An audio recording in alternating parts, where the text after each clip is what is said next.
You just dropped $18 on a dozen shiners at the bait shop.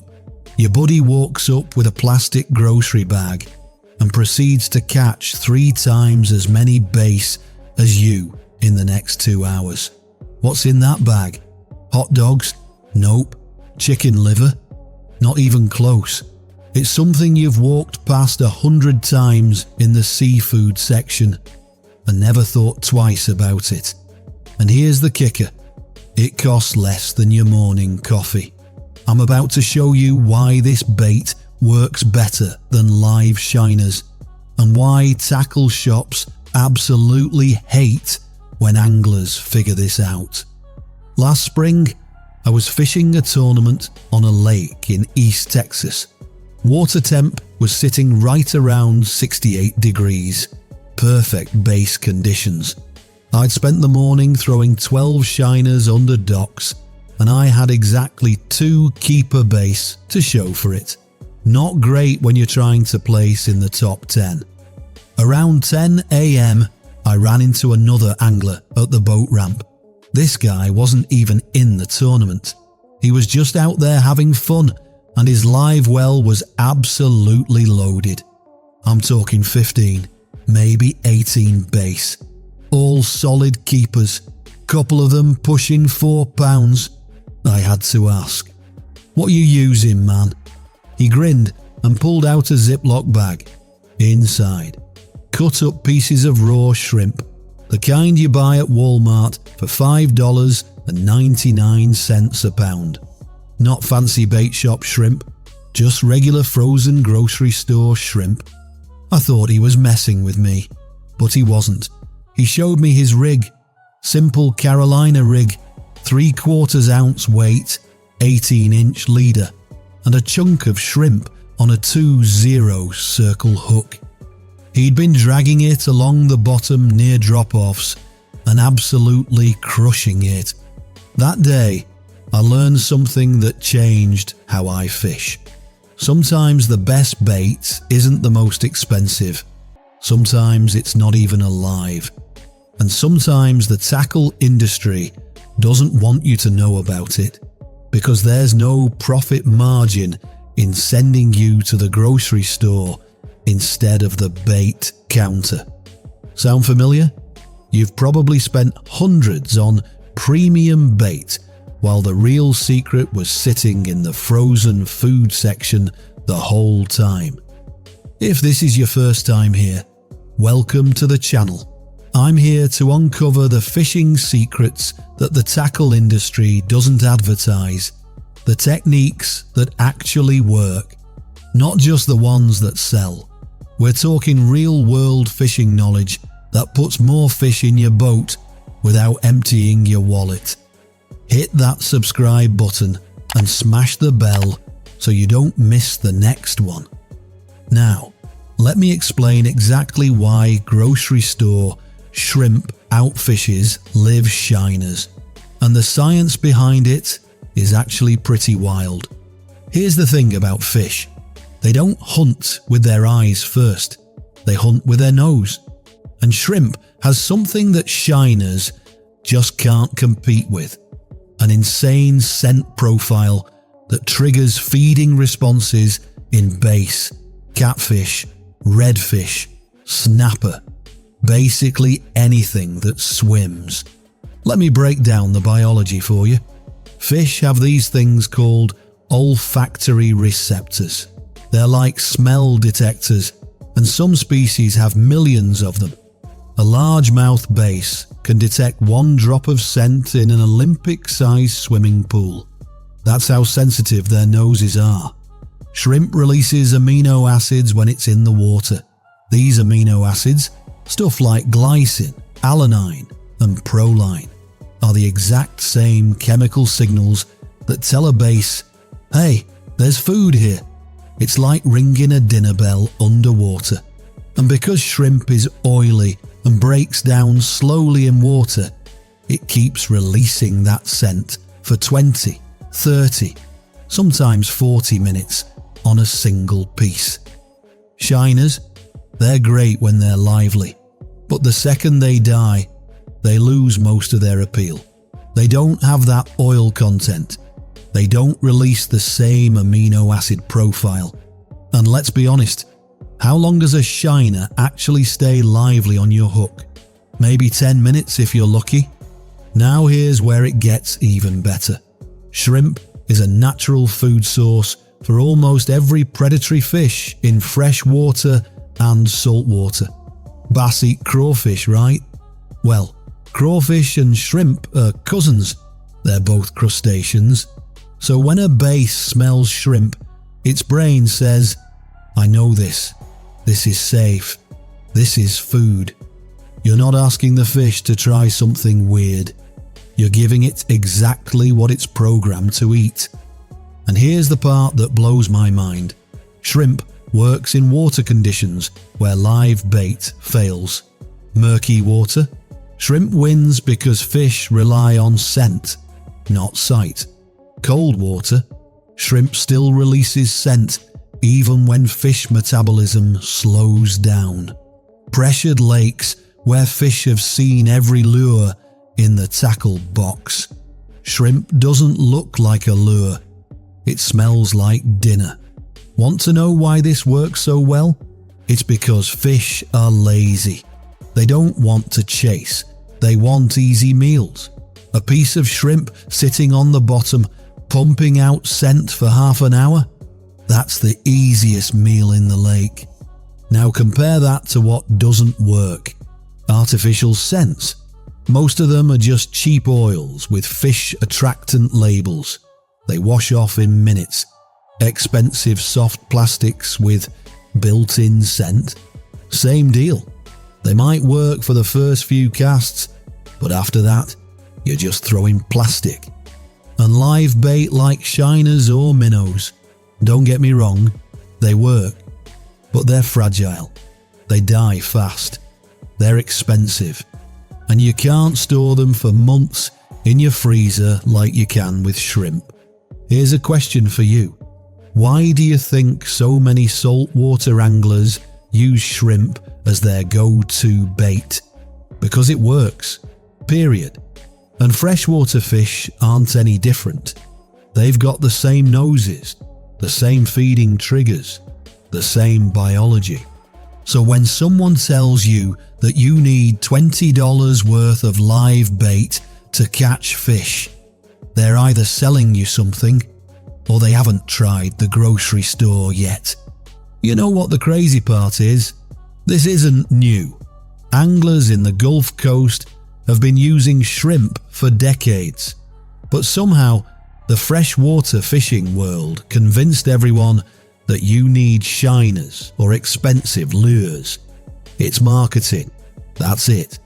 Alright, now let me show you exactly how to rig this, where to buy it, and how to use it, so you're catching fish within the first 30 minutes.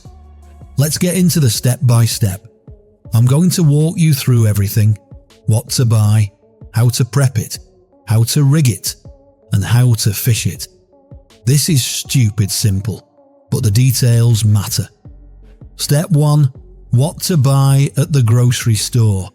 Head to the seafood section.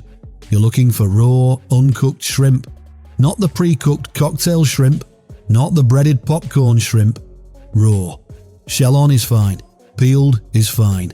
Tail on, tail off, doesn't matter. Size-wise, go for medium to large.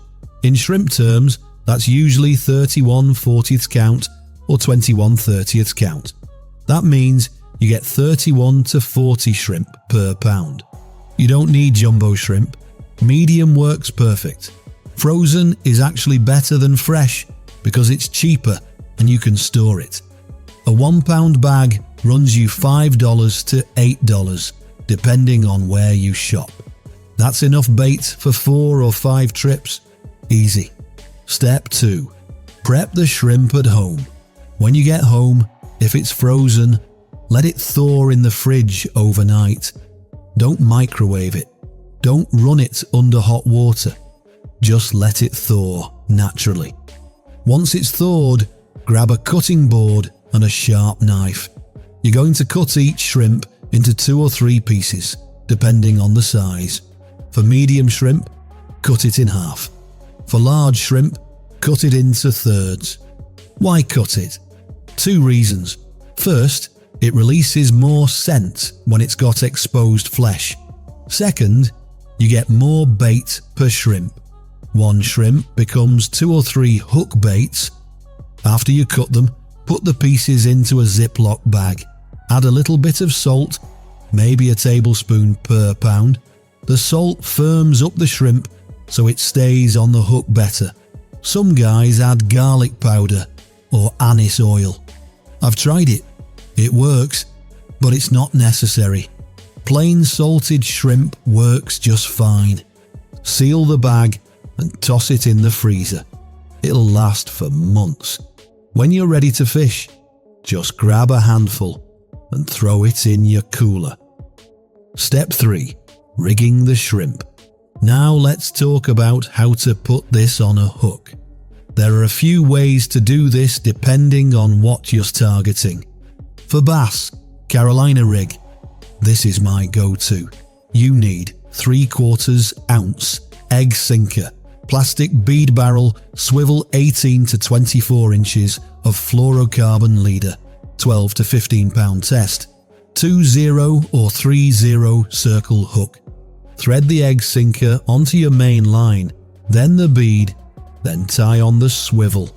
On the other end of the swivel, tie your leader. At the end of the leader, tie your circle hook. Take a piece of shrimp and thread it onto the hook. Push the hook through the thickest part so it stays secure. You want it to cover most of the hook, but leave the point exposed. Cast it out, let it sink to the bottom, and drag it slowly. I'm talking slow. Like 1 crank of the reel every 5 seconds, you're letting that scent spread out while the weight bumps along the bottom. For catfish, simple bottom rig, even easier. Use a slip sinker rig or a basic egg sinker setup with a 1 to 2 ounce weight. Tie on a 2/0 to 4/0 circle hook depending on the size of catfish you're after. Thread the shrimp on the hook the same way. Cast it out, let it sit on the bottom and wait. Catfish will find it. Trust me, the scent does all the work. For saltwater, redfish, snapper, flounder, use a popping cork rig or a knocker rig. For popping cork, set your depth based on where the fish are holding, usually 2 to 4 feet off the bottom. Hook the shrimp through the tail section so it hangs naturally. For knocker rig, my favourite for snapper, slide an egg sinker directly onto the leader above the hook. No swivel. The weight knocks against the hook and makes noise. Snapper love it. Step 4. Where and how to fish it. Location matters. Here's where shrimp shines. Bass, drop-offs and ledges, around docks and pilings, near brush piles or submerged structure, points and humps in 8 to 15 feet of water. You're dragging that Carolina rig slow, real slow. When you feel a tap, don't set the hook hard. With a circle hook, just reel tight and let the hook set itself. The fish will hook itself in the corner of the mouth almost every time. Catfish, anywhere with current, river bends, dam tailwaters, deep holes in creeks and rivers, flats near drop-offs in lakes, around submerged logs or rock piles. Cast it out, put your rod in a holder and wait. Catfish aren't subtle. When they hit, you'll know. Let them run for a few seconds with a circle hook, then reel tight. Saltwater, grass flats for redfish, around docks and jetties for snapper, sandy potholes for flounder, oyster bars and shell beds. Work the popping cork with short pops every 10 to 15 seconds. The noise gets their attention and the shrimp scent seals the deal. Step 5. What to expect. Here's how you know it's working. Within 10 to 15 minutes of your bait hitting the water, you should start getting bites. If you're not, move. Don't sit on dead water. When a fish picks up shrimp, the bite feels different than a lure bite. It's usually a steady pull or a series of taps. Don't jerk, just tighten up and let the circle hook do its job. You'll also notice that fish tend to hold onto shrimp longer than they hold onto artificial baits. That gives you more time to react. With a crankbait or a plastic worm, you've got maybe a second before they spit it out. With shrimp, they'll swim off with it because it tastes like real food. And here's a bonus. You can catch multiple fish on the same piece of shrimp. I've caught 3 or 4 bass on one chunk before it finally fell apart. Try doing that with a shiner. One more thing, keep your shrimp cold. If you're fishing in the summer, keep it in a cooler with ice. Warm shrimp gets mushy and falls off the hook. Cold shrimp stays firm and fishes way better. Alright, let's talk about some pro-level secrets that'll take this to the next level. Tip number 1. Add scent trails. If you really want to dial this in, poke a few small holes in your shrimp piece before you cast it out. This releases even more scent into the water column. I use a toothpick or the point of my hook to punch 3 or 4 tiny holes. Fish find it faster. Tip number 2. Mix shrimp with cut bait. For catfish, try threading a piece of shrimp and a small chunk of cut bait like skipjack or shad on the same hook. The combination of scents is like ringing every dinner bell in the lake at once. I've had days where this combo outfished everything else 5-1. Tip number 3. Best conditions. Shrimp works year-round, but it's especially deadly in these conditions. Murky or stained water. Fish rely on scent more than sight. Cold water, below 55 degrees Fahrenheit, fish are sluggish and want easy meals. Nighttime. Scent is king when visibility is 0 post-frontal conditions. When fish are finicky and won't hit lures. Tip number 4. Common mistakes to avoid. Don't use too much. One small piece is enough. I see guys thread 3 whole shrimp on a hook thinking more is better. It's not. It just makes it harder for the fish to get the hook in its mouth. Don't use old, freezer-burned shrimp. If it smells like ammonia or looks grey and dried out, toss it. Fresh or properly frozen shrimp only. And don't fish it like a lure. This isn't something you're ripping through the water. Slow down. Let it sit. Let the scent work. Tip number 5. Regional variations. In the south, guys have been using shrimp for bass and catfish forever. It's not a secret down there. But up north, most anglers have never even tried it. If you're fishing pressured lakes in the Midwest or Northeast, you've got a massive advantage because the fish have never seen it. In saltwater, shrimp is standard, but here's a twist. Use it in freshwater areas near saltwater, brackish rivers, tidal creeks, anywhere you've got species like redfish or snook moving in and out. They're already programmed to eat shrimp, so it's like fishing with cheat codes. Tip number 6. Tournament considerations. Some tournaments don't allow prepared baits or scents. Check the rules, but most allow natural baits like shrimp. And if you're fishing for fun, man, use whatever works. This is about catching fish, not impressing the guy at the tackle counter. Let's talk about why you don't see shrimp in every bait shop. It's simple. There's no money in it for them. Think about it. A dozen shiners cost $12 to $20, depending on where you live. The bait shop buys them for maybe $6 wholesale and marks them up. They make profit. Same with expensive soft plastics, scent bottles and specialty baits. Every time you walk in, they're making money.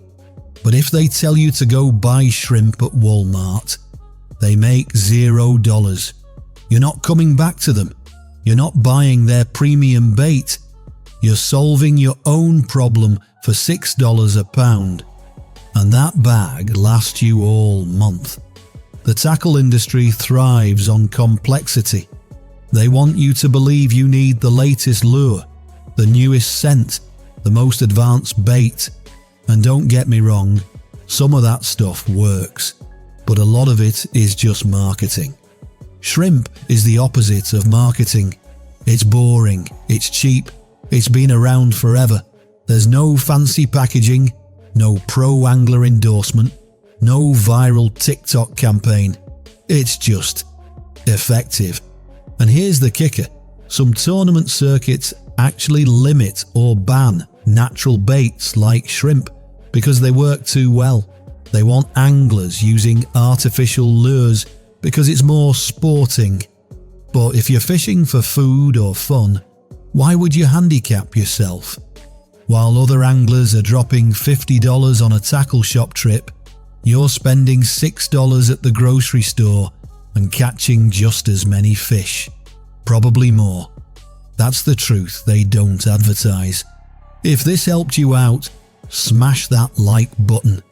It tells YouTube to show this video to more anglers who are tired of overpaying for bait that doesn't work. And if you haven't subscribed yet, what are you waiting for? Hit that subscribe button and turn on notifications so you don't miss the next one. I've got more videos coming that break down the real secrets, the stuff that works, not just the stuff that sells. Share this with your fishing buddy. Seriously, send them the link.